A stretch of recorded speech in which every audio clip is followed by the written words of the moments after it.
ZP vice chairman పదవి ఇచ్చి అడుగడుగున అవమానిస్తున్నారు అన్న దీనావత్ బిక్కు నాయక్. యాదాద్రి భువనగిరి జిల్లా భువనగిరిలో ఏర్పాటు చేసిన మీడియా సమావేశంలో మాజీ జెడ్పీ వైస్ చైర్మన్ దీనావత్ బిక్కు నాయక్ మాట్లాడుతూ బీఆర్ఎస్ పార్టీలో అగ్రకుల అహంకారంతో తాను అనేక మార్లు అవమానాలు ఎదుర్కొంటున్నట్లు ఈ సందర్భంగా వివరించారు. విద్యాధికుడిగా 18 సంవత్సరాలుగా పార్టీ కోసం క్రమశిక్షణ గల కార్యకర్తగా నాయకుడిగా పనిచేశానని గుర్తు చేశారు. నేడు పార్టీ సభ్యత్వానికి రాజీనామా చేసినట్లు మీడియా ముందు లేఖను విడుదల చేశారు. ఇక ముందు రాబోయే రోజులలో తమ గిరిజన వర్గాలకు అవమానాలు జరగకూడదనే ఆలోచనతోనే పార్టీకి రాజీనామా చేస్తున్నట్లు వెల్లడించారు. గిరిజన బిడ్డగా పార్టీ కోసం అహర్నిశలు పనిచేస్తున్న తమకు తగిన గుర్తింపు ఇవ్వకపోను అవమానించడం పట్ల ఆయన ఆందోళన వ్యక్తం చేశారు. బీఆర్ఎస్ లో అగ్రకుల ఆధిపత్యానికి తాను ఎంతగానో మానసిక వేదనకు లోనయ్యానని ఈ సందర్భంగా ఆవేదన వ్యక్తం చేశారు. తనకు నిధులు విడుదల చేస్తానని ఆశ చూపించి ఎటువంటి నిధులు ఇవ్వకుండా మోసగించారన్నారు. పదవి మాకు, పనులు వాళ్లవిగా చలామణి చేశారని తెలిపారు. ఇటీవల గెలుపొందిన బీఆర్ఎస్ నూతన సర్పంచుల సన్మాన కార్యక్రమంలో కేటీఆర్ ముఖ్య అతిథిగా పాల్గొన్నా తనకు ఆహ్వానించకుండా జిల్లా పార్టీ అధ్యక్షులు అవమానపరిచారని పేర్కొన్నారు. కలెక్టరేట్ నూతన భవన ప్రారంభోత్సవంలో తమను గుర్తించకపోను మంత్రి జగదీశ్వర్ రెడ్డి దగ్గరికి వెళ్తే నువ్వు ఎందుకు వచ్చావు, జన సమీకరణ నీ పని నువ్వు చేసుకోపో అంటూ పంపించాడని వాపోయారు. యాదాద్రి టెంపుల్ ప్రారంభోత్సవంలో తనకు ఏమాత్రం ఆహ్వానం లేదని, పార్టీ కోసం వివిధ పార్టీల నుండి నాయకులను తమ పార్టీ వైపు తీసుకువచ్చి క్రమశిక్షణతో పార్టీకి సేవ చేశారని, పార్టీ హైకమాండ్ దృష్టికి తీసుకుపోయినా చివరికి వీరికి అప్పగించడం తనను మానసికంగా కలిచివేసిందని పేర్కొన్నారు. సేవాలాల్ సంత్ భవన నిర్మాణం కోసం సర్వే నెంబర్ 64లో పనులను తమలో ఇతర నాయకులకు అప్పగించడం పట్ల తనను అవమానించడమేనన్నారు. అవమానాలను భరించలేక తమ ప్రాంత ఎమ్మెల్యే గొంగిడి సునీత మహేందర్ రెడ్డి దృష్టికి తీసుకుపోయినా ఫలితం లేకపోయిందన్నారు. ఈ సమావేశంలో ధర్మారం సర్పంచ్ మాంగ్యా, తుర్కపల్లి మాజీ vice MPP Srinivas, PSCS director Chandramouli, K Komaraiah, L Srinivas తదితరులు పాల్గొన్నారు. మరి అన్ని జిల్లాలు తిరుగుతూ మరి తెలంగాణ వంతు సహకారం చేసినాను.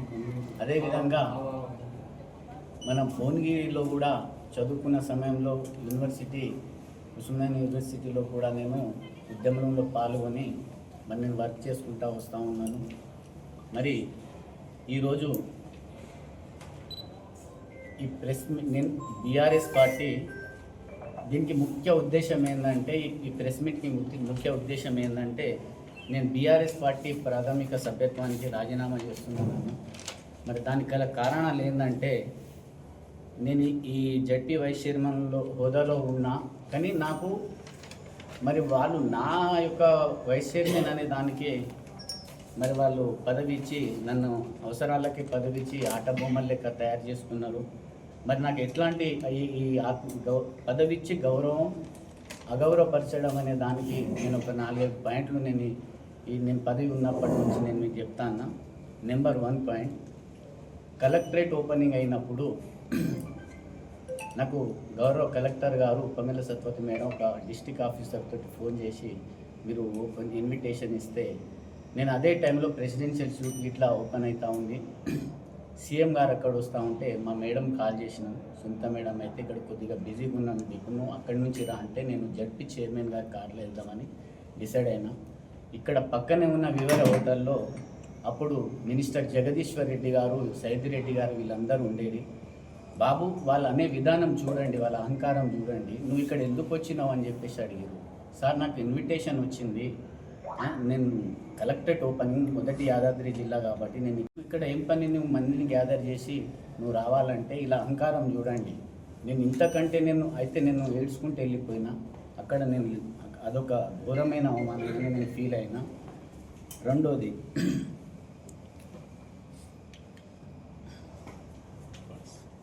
ఆఫీస్కి సంబంధించిన ఫండ్స్ విషయంలో జడ్పీ చైర్మన్ సందీప్ రెడ్డి గారు మరి ఆయన 2 రోజులు ఇక్కడ ఉంటే 2 రోజులు బయట ఉండేది. అట్లా చాలాసార్లు జరిగితే నీకు మంచి ఫండ్స్ ఇప్పిస్తాం, ఎవరు ఏం బయట పోయి చెప్పక్కనంటే కూడా నేను ఏం అనలేదు. మరి మనకు ఫండ్స్ ఇస్తారేమనంటే లాస్ట్ వరకు వాళ్ళందరూ కలిసి మరి నాకు ఫండ్స్ గిట్లా ఇవ్వడంలో నాకు మోసం చేసిరు. ఇదే విషయాన్ని మా గౌరవ ఎమ్మెల్యే గారు ఉండే అప్పుడు సునీత మేడం అడిగితే నేను అక్కడ అడగలేను, నువ్వే అడుక్కో బిక్ అని చెప్పేసిరు. మరి నాకు పదవి ఇవ్వడం దేనికి? మరి ఫండ్స్ విషయం నేను నా పర్సనల్ విషయానికి ఇట్లా నేను చేయట్లేదు కదండి. నేను ప్రజల గురించి నేను చేయాలనే ఉద్దేశంతో నేను అలా అడగడం జరిగింది. యాదాద్రి టెంపుల్ ఓపెన్ అయితే ఇట్లా ఇన్విటేషన్ ఉంటుందండి. మళ్ళీ ఇంకా కేటీఆర్ రోడ్ షో ప్రచారం చేస్తున్న టైంలో నన్ను కనీసం పైన పిలిపియలేదు. అంటే ప్రతి చోటనే ఇంకా ఇట్లాంటి చెప్పుకుంటూ పోతే ఇక ఈ డిస్టిక్లో ఉన్న ఆఫీసర్లు కొంతమందితోటి మనం డైరెక్ట్ మేడం చెప్పకపోయినా యాంటీ చేస్తురు. ఎందుకు చేస్తురు వాళ్ళు అనే దానికి ఒక చిన్న ఉదాహరణ. నీకు పదవి ఇచ్చినాక నీకు యాంటీ ఎందుకు చేస్తారనేది మీకు డౌట్ రావచ్చు. నేను కొంతమంది మాటలు మా ఎమ్మెల్యే గారు విని మాకు దూరం పెట్టడం జరిగింది. ఒక మండల్ పార్టీ ఇష్యూలో ఈ మండల్ పార్టీ నాకు చేయండి మీరు, లేకపోతే నష్టపోతారు, పార్టీ నష్టపోతుంది అని అన్నందుకు నాకు దూరం పెట్టిరన్న.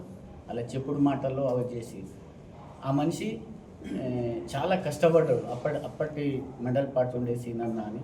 మరి ఆయన ఉంటే ఆయన తీసేస్తే ఆయన దారి ఆయన చూసుకుంటూ బీఆర్ఎస్లో ఉండి 18 సంవత్సరాలు అనుభవించిన ఇక్కడ అగ్రకులాలదే ఆధిపత్యం. ఇంకోటి కాంగ్రెస్ పార్టీ నుంచి మా గ్రామం నుంచి రాజు అనే టైం వచ్చిండు. ఆయన గిట్లా అక్కడ కాంగ్రెస్ పార్టీ గిట్లా అదే ఉంటుంది, ప్రతి ఒక్క పార్టీలో అదే ఉంది. కాబట్టి వెనుకబడిన తరగతుల గురించి కొట్లాడే బ్యాక్వర్డ్ క్లాసెస్ పార్టీగా ఈ మధ్యలో ముందుకు వచ్చిన మరి తీర్మార్ మల్లాన ఎమ్మెల్సీ గారు టీఆర్పీ అధినేత పార్టీలో పోతే నా లెక్క అవకాశం, నా లెక్క అవమానాలు ఇంకోళ్ళకి జరగకుండా మనం కొట్లాడవచ్చు, ఆ అన్న అడుగు జాడల్లో నడవాలనే ఆలోచనతోటే నేను ఆ డెసిషన్ ఇప్పుడు నా వేదిక అదే కదా, నాకు ప్రశ్నించడానికి ఏదైనా మళ్ళీ న్యాయం చేయడానికి కూడా ఒక బీసీ గురించి అంటే ఎస్సీ ఎస్టీ బ్యాక్వర్డ్ తరగతులు అంటే చాలామంది బీసీ అంట కదా, ఎస్సీ ఎస్టీ అని అంటుంటారు. అసలు బీసీ అంటే తెలిసిన వాళ్ళు ఆ క్వశ్చన్ వేయొద్దు. నేను న్యూ బీసీ హాస్టల్లో ఉంటే చదువుకున్నా, ఇక్కడ వచ్చామాడ ఎస్సీ కాలేజ్ హాస్టల్లో చదువుకున్నాను. మనం అంతా ఒకటి కాబట్టి నేను అందులో ఉంటేనే న్యాయం జరుగుతుంది అని చెప్పి అనుకుంటున్నాండి. అన్నగారి అట్లా మళ్ళీ మీకు ఏమైనా ఆహ్వానం అందించాడు? మీరంతా మీరే పోతున్నారు. నాకు ఆ పార్టీ యొక్క సిద్ధాంతాలు అవన్నీ నాకు నచ్చే నేను నాకు ఈ విధంగా జరుగుతుంది అంటే ఆ పార్టీ ఉన్న జెన్యున్ క్యాండిడేట్ ఉంటేనే మనం ముందుకు వెళ్ళగలుగుతాం అని చెప్పేసరికి నేను ఆ ఆలోచనలో ఉన్నాను. అయితే ఇప్పుడు ఆయన చెప్పేసరికి అని కాదు, నేనే అన్నా ఇవన్నీ ఏగుకుంటూ వచ్చినాను. అయితే నిన్న రీసెంట్ జరిగిన కేటీఆర్ మీటింగ్కి ఇట్లా వీళ్ళు పిలవకపోవడానికి కారణం ఏందండి? నాకు అది చాలా బాధాకరమైనది. ఈ కంచర్ల రామకృష్ణారెడ్డి డిస్టిక్ ప్రెసిడెంట్ ఉన్నాడు, అసలు ఎందుకు పెడతారు? వీళ్ళే ఉంటారు అన్నట్టు అక్కడ గాలకు చెప్పేస్తారు, అయిపోతారు. తెలంగాణ భవన్ ఎప్పుడు పిలవపోయినా పోతాం కదా, ఒక్కరోజు ఒకసారి పిలిస్తే ఎందుకన్నా కూసాం. నేను దానికి ఏం ఈ బడలి ఇక నేను ఇవన్నీ ఎక్కుకుంటూ వస్తే నా వెనక వచ్చే తరాలకి ఇట్లా ఇబ్బంది ఉండొద్దు, వాళ్ళకి ఇట్లా న్యాయం జరిగేటట్టు ఉండాలని నేను డెసిషన్ తీసుకున్నాను. ప్రతి దాంట్లో ఒక్కొక్క నియోజకవర్గాలలో ఇన్ఛార్జీలను ఒకళ్ళు ఉంటే ఆయన వచ్చి కూలలు పెట్టడం, ఇవన్నీ ఇప్పుడు మా ఆలేర్లోనే చూడండి, ఇద్దరేసి ఇన్ఛార్జ్ ఒకళ్ళు తిరగటం. మేము ఎట్లా కన్వెంట్ అయ్యి ఈ డబుల్ గేమ్లను మేము జీర్ణించుకోలేకపోతున్నాము. కాబట్టి నేను రిజైన్ చేస్తున్నా. మరి దీని తర్వాత కొంతమంది ఫోన్లు గిట్లా నువ్వు ఇట్లా రిజైన్ చేస్తున్నావు అంట అని ఫోన్లు చేస్తే గిట్లా నేను అధికార పార్టీకి సంబంధించిన దాంట్లో పోయేదేం లేదు. నా మిత్రుల సహకారంతో నేను అంటే కాంగ్రెస్ పార్టీ నుంచి మీకు ఏమైనా ఆఫర్ వచ్చిందా? చెప్పి వస్తారా మీరు అట్లా ఇట్లా అని అన్నారు. అయితే ఇది ఇంతకుముందు ఎలక్షన్ ముందు ఇట్లా నాకు ఆఫర్ ఇచ్చినండి వాళ్ళు, మా ఆలేరు నుంచి ఇచ్చారు. బాబు నువ్వు వచ్చేసే, నీకు ప్రతి చోట అవమానమే జరిగింది కదా, మరి మేము చూసుకుంటాము, నీకు ఏమన్నా ఉంటే ఇట్లా అని వాళ్ళు చేస్తే ఇట్లా లేదు, నేను పార్టీ పరంగా నేను టీఆర్ఎస్ పార్టీకి పనిచేస్తానేనన్నా, నాకు ఫోన్ చేయకండి అని చెప్పేసినాను. ఈ విషయం అందరం కలిసి అడిగినాం. మన మా గిరిజన బంజారాలు అందరూ అడిగితే సరేలే అని చెప్పి మాకు కావాలని మేము అడిగినాం. దానికి అప్పట్లో మేడం సానుకూలం స్పందించారు. దాని తర్వాత బంజారా సంక్షేమ సంఘం అని పెట్టి, నేను లంబడి ఉన్నాయి కదా, బంజారా ఉన్నాయి కదా, మరి నేను జడ్పీ వైస్ చైర్మన్గా మీరు నాకు ఇచ్చిరు మరి నువ్వు లెటర్ ప్యాడ్ ఇప్పిపు అని నాకు అనలే. అదొక సంక్షేమ సంఘం పెట్టి దానికి ఒక చైర్మన్ చేసి మాజీ ఎంపీపీ ఇప్పుడు వాళ్ళ భర్తను పెట్టిరు. అయినా మేము కలిసి వెళ్ళిపోయినాం. మేము ఏనాడు ఏమనుకోలేదు. అరే ఎట్లుందంటే సరే ఇల్లు దాన్నేముంది మనకు పని కావాలి అంటే ఈ విధంగా అన్నట్టు మా దాంట్లో పిల్లలు. కానీ ఎక్కడ నేను అలాంటివి తగ్గకుండా మేము కలిసిపోయి పనిచేసినామన్నా. ఈ మనోస్తాపానికి గురై ఇట్లా నేను ఇక రాజీనామా చేద్దామని డిసైడ్ అయ్యే ఈ ప్రెస్ మీట్ అన్నా. మరి మీరేమన్నా నా విషయంలో ఏమన్నా ఇది అడగాలనుకుంటారుగా బీజేపీలో వెళ్ళిపోయారు. అక్కడి నుంచి వచ్చి మన సర్పంచులు పోయిన వాళ్ళని ఇట్లా మనం ఎంకరేజ్ చేసి బీఆర్ఎస్ పార్టీకే పనిచేసిన ఒక క్రమశిక్షణ కార్యకర్తగా నేను సుమారు 18 సంవత్సరాలు నేను పార్టీకే నేను పనిచేసినాను. అట్లాంటప్పుడు నాకు ఈ విధంగా వీళ్ళు అగౌరవపరచడం అనేది నేను జీర్ణించుకోలేకపోయినా. మరి అప్పుడే చెప్పొచ్చు కదా మీరు అని అంటే అప్పుడు పరిస్థితులు ఎట్లుండేనంటే మన సంబంధిత ఎమ్మెల్యేలు చెప్పాలి. సంబంధిత ఎమ్మెల్యేలు కానీ మినిస్టర్లు కానీ ఈయన మినిస్టర్లకు వీళ్ళకి చెప్తే ఇట్లా వే లేకుండే, పైన బోనికి వే లేకుండే. ఇదంతా నేను ఎందుకు దృష్టిలో పెట్టుకొని నేను అంటున్నా అంటే రీసెంట్గా కేటీఆర్ గారి డిస్టిక్ పర్యటన కొత్త సర్పంచ్ గెలిపించినప్పుడైతే అది ఇట్లా ఇన్ఫర్మేషన్ ఇవ్వరండి వీళ్ళు. ఇప్పుడు ఈ డిస్టిక్ ప్రెసిడెంట్ ఉన్నాడు కంచర్ల రామకృష్ణారెడ్డి అనే వ్యక్తి. నాకు ఇప్పుడు నేను జడ్పీ వైస్ చైర్మన్ ఏ ఒక్క మీటింగ్ విలువలే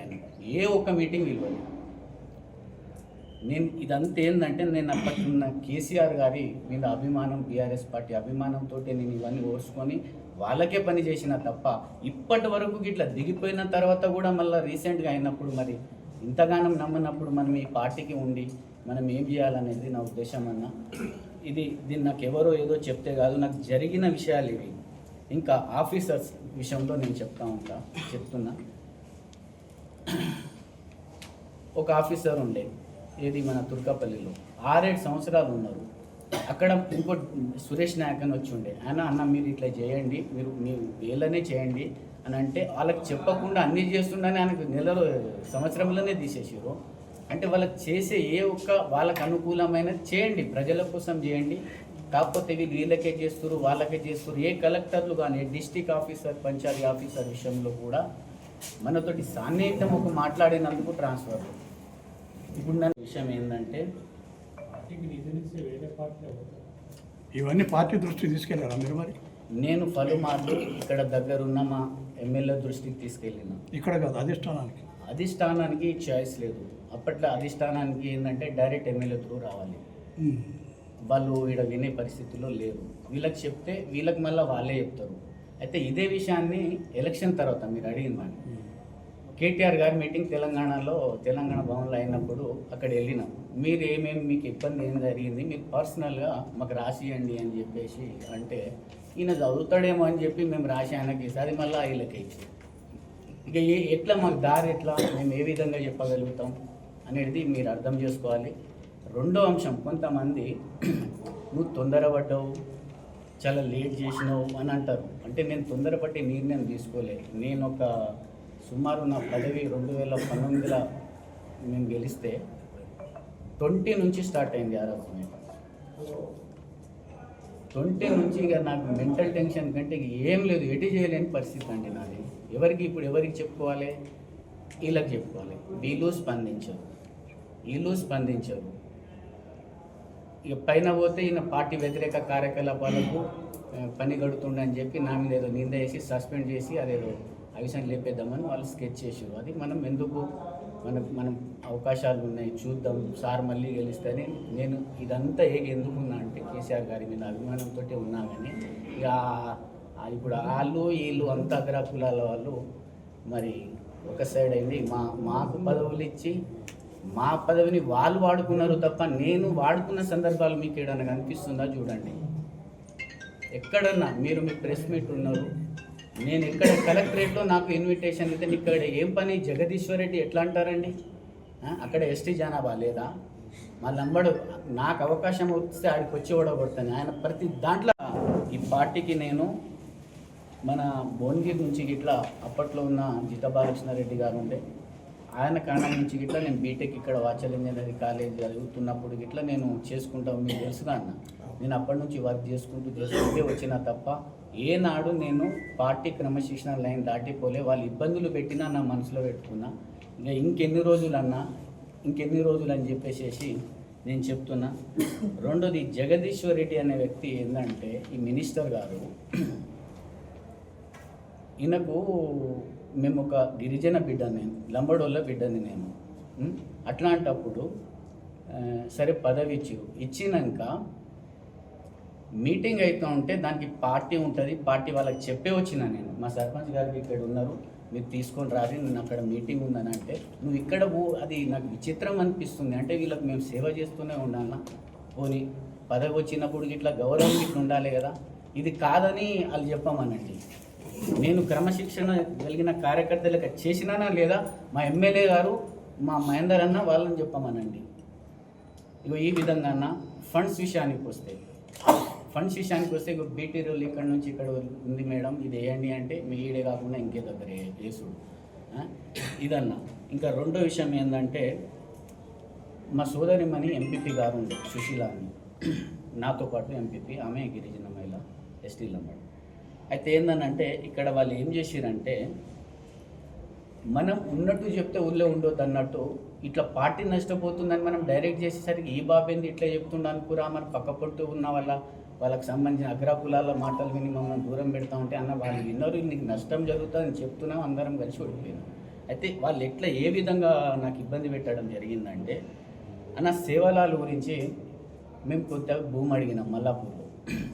అడిగినప్పుడు సర్వే నెంబర్ కన్స్ట్రక్షన్ రంగాలలో దశాబ్దపు అనుభవంతో కస్టమర్ల మరియు శ్రేయోభిలాషుల మన్ననలను, నమ్మకాన్ని గెలుపొందిన సంస్థ విఆర్ఆర్ కన్స్ట్రక్షన్స్.